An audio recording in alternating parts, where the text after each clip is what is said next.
कुंभ मेलारे समस्तंकर दृष्टि आकर्षण करिथांती नागा साधु माने। नग्न, मुंडरे जटा, हातरे अस्त्र।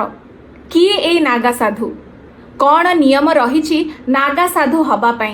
विस्तार रूपे जानिबा पई वीडियोटी को पूरा शेष जाए निश्चय देखिबे। नमस्कार, जय जगन्नाथ। मु पद्मजा स्वागत जनाऊँ आपण समस्तंकु आम चैनल गप पेढ़ी रे।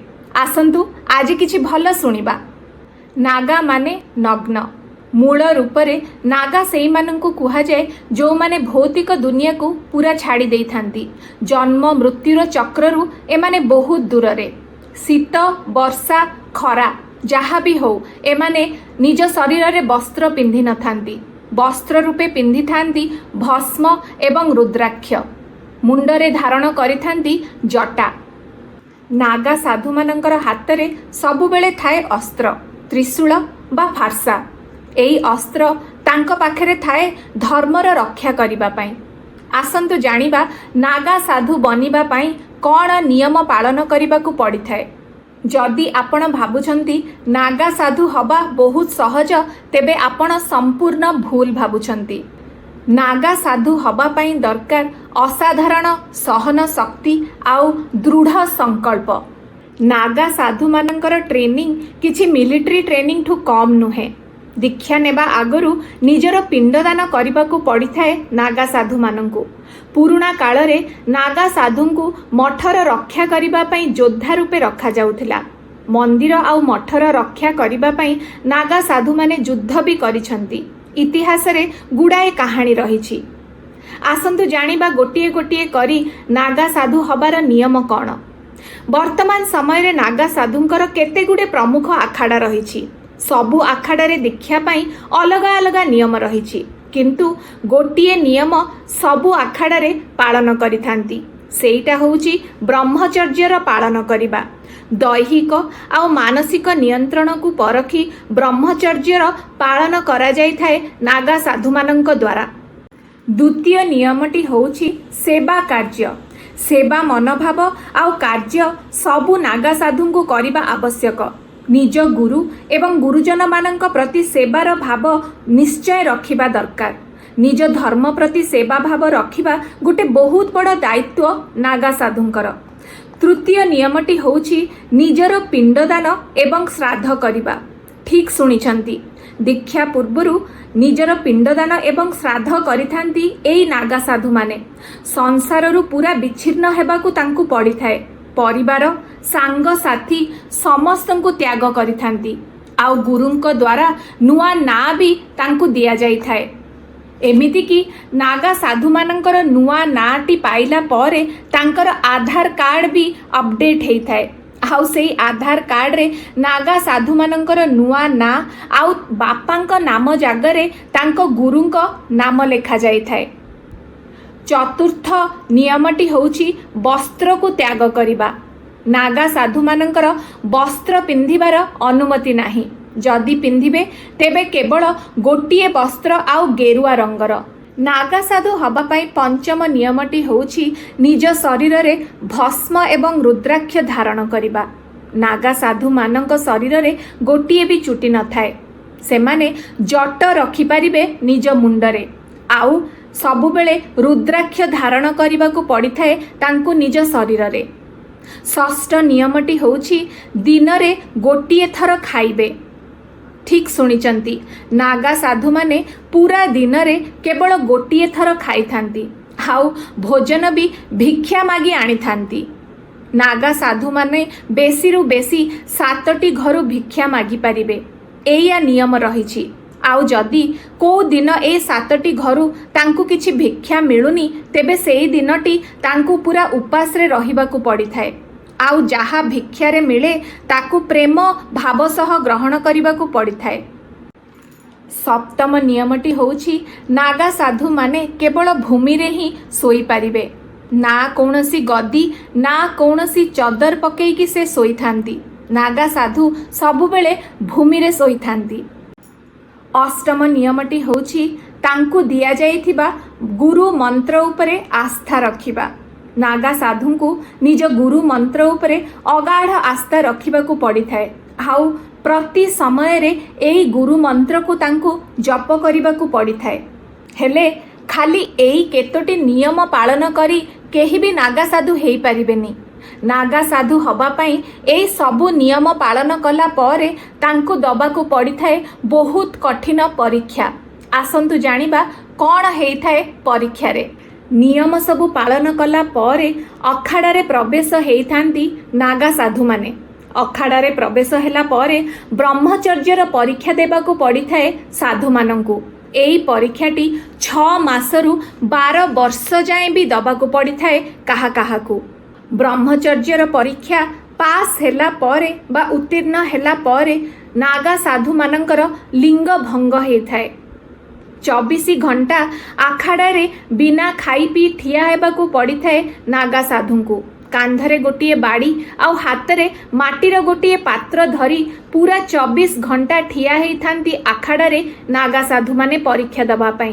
तापरे आखाड़ार साधुंक द्वारा वैदिक विधि रे लिंग भंग करा जाइथाए, जहा परे सेमाने नागा साधु रूपे परिणत हेइथांती। एबे आसंतु जानिबा कौन सबु पद आउ अधिकार रहिछि नागा साधुंकर। जेमिति आमे चाकिरी कले आमको चाकिरी रे प्रमोशन हेइथाए, ठीक सेही परी नागा साधु मानंकर भी प्रमोशन हेइथाए। तांकर भी अधिकार आउ पद अलगा अलगा रही थाए। आसंतु जानिबा सेई गुडिक सबु कौन कौन। नागा साधु आखाड़ारे प्रवेश हेला परे प्रथम पदटी हेइथाए महंतर, तापरे श्री महंत, तापरे दिया जाइथाए जामात्य महंतर पद, तापरे थानापति महंत, पीर महंत, दिगंबर, श्री महामंडलेश्वर आउ सबुठु शेषरे आचार्य महामंडलेश्वर पद दिया जाइथाए नागा साधुंकु। एबे मनरे गोटिए प्रश्न आसुछि, कौन महिला माने भी हेई पारिथांती नागा साधु? उत्तरटी होउछि हाँ, महिला माने भी नागा साधु दीक्षा ग्रहण करि परिबे। आउ सबुठु आश्चर्यर कथा एया जे गुड़ाए विदेशी महिला नागा साधु दीक्षा ग्रहण करी निज परिवार को त्याग करी मोक्ष आड़े गति करिछंती।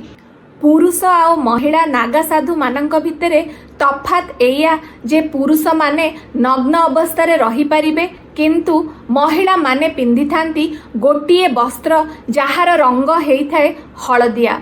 हाउ गोटे बहुत बढ़िया कथा, जेमिति आम समस्तंकु श्रृंगार करिबाकू भल लागे, ठीक सेही परी नागा साधु मानंकु भी श्रृंगार करिबाकू खूब भल लागे, किंतु श्रृंगार रूपे से निज देहरे लगेई थांती भस्म आउ रुद्राक्ष। एबे आसंतु जानिबा नागा साधुंकर इतिहास कौन। आदि गुरु शंकराचार्य तांकठु आसीथिला नागा साधुंकर संस्कृति। सनातन धर्मर स्थापना पाई आदिगुरु शंकराचार्यंकर अवदान अतुलनीय। आदिगुरु शंकराचार्य 1800 मसीहा आड़कू आम देशरे 4टी कोणरे 4टी पीठ तैयारी करथिले। गोटे थिला गोवर्धन पीठ, आउ गोटे शारदा पीठ, आउ गोटे थिला द्वारका पीठ एवं आउ गोटे ज्योतिर्मठ पीठ। आउ आदि गुरु एई नागा साधु मानंकु आखाड़ारे अस्त्र शस्त्र शिखिबार प्रबंध भी रखिथिले। आउ एई सबु पीठरे थिला आखाड़ा, जो आखाड़ारे नागा साधु माने रहिथिले। आउ आदि गुरुंकर आदेश रे एई सबु नागा साधु माने अस्त्र शस्त्र शिक्षा भी नेइथिले। जेबे जेबे हिंदू धर्म एवं मंदिर उपरे आक्रमण हेइथिला, सेई समय रे नागा साधु माने आसीथिले तार रक्षा करिबा पई। आदिगुरु शंकराचार्य जानिथिले जे निजर धर्म को रक्षा करिबा पई तपस्या सहित शरीर को दृढ़ बनेइबा एवं अस्त्र शस्त्रर शिक्षा भी निहाती दरकार। सेइथि पई सबु आखाड़ारे नागा साधु मानंकु अस्त्र शस्त्रर शिक्षा दिया जाइथिला। इतिहास रे बहुत थर वर्णना करा जाइछि जे नागा साधु माने निजर धर्म रक्षा करिबा पई राजा महाराजांकर साहाय्य करिथिले। 1664 ମସିହାରେ ଔରଙ୍ଗଜେବ ଯେତେବେଳେ ଆକ୍ରମଣ କରିଥିଲେ କାଶୀ ବିଶ୍ୱନାଥ ମନ୍ଦିରକୁ, ସେହି ସମୟରେ ନାଗା ସାଧୁମାନେ ରକ୍ଷା କରିଥିଲେ ଆଉ ଲଢ଼ିଥିଲେ ଔରଙ୍ଗଜେବଙ୍କର ସେନା ସହିତ। ଠିକ୍ ସେହିପରି 1757 ମସିହାରେ ଆଫଗାନ ଶାସକ ଏହମଦ ଶାହ ଆକ୍ରମଣ କରିଥିଲେ ମଥୁରା ଆଉ ବୃନ୍ଦାବନ ଉପରେ। ମଥୁରା ଆଉ ବୃନ୍ଦାବନକୁ ନିଜ ଅଧୀନରେ କଲା ପରେ ଏହମଦ ଶାହ ଆଗକୁ ବଢ଼ିଥିଲେ ଗୋକୁଳକୁ ଆକ୍ରମଣ କରିବା ପାଇଁ। ହେଲେ ନାଗା ସାଧୁମାନେ ଏହମଦ ଶାହଙ୍କର ସୈନିକମାନଙ୍କ ସହିତ ଲଢ଼ି ଗୋକୁଳକୁ ରକ୍ଷା କରିଥିଲେ। ଆମ ଶ୍ରୀକ୍ଷେତ୍ର ଭୂମି ପୁରୀରେ ବି ରହିଛି ନାଗା ସାଧୁଙ୍କର ଗୋଟିଏ ଆଖଡ଼ା, ଯିଏ ଜଡ଼ିତ ଶ୍ରୀମନ୍ଦିର ସହିତ। ଆଉ ଇତିହାସରେ ଅଛି ବହୁତ ଥର ମୁଗଲମାନଙ୍କର ଆକ୍ରମଣରୁ ରକ୍ଷା କରିଛନ୍ତି ନାଗା ସାଧୁ ଆମ ଶ୍ରୀକ୍ଷେତ୍ରକୁ। ଆମେ କେତେ ଆକର୍ଷିତ ହେଇଥାଉ ନାଗା ସାଧୁମାନଙ୍କୁ ଦେଖିକି। ହେଲେ ନାଗା ସାଧୁ ବନିବା କେତେ କଷ୍ଟକର କଥା। ତା ପାଇଁ ଦରକାର ଦୃଢ଼ ମନୋବଳ ଆଉ ତ୍ୟାଗ।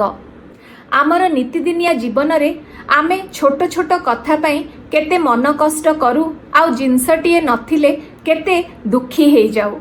ଗୋଟେ ଫରେନ୍ ଟ୍ରିପ୍ କରିବା ପାଇଁ ବର୍ଷ ବର୍ଷ ଧରି ଆମେ ଧନ ସଞ୍ଚୟ କରି ରଖିଥାଉ। ହେଲେ ନାଗା ସାଧୁମାନଙ୍କର ଜୀବନ କେତେ ଅଲଗା।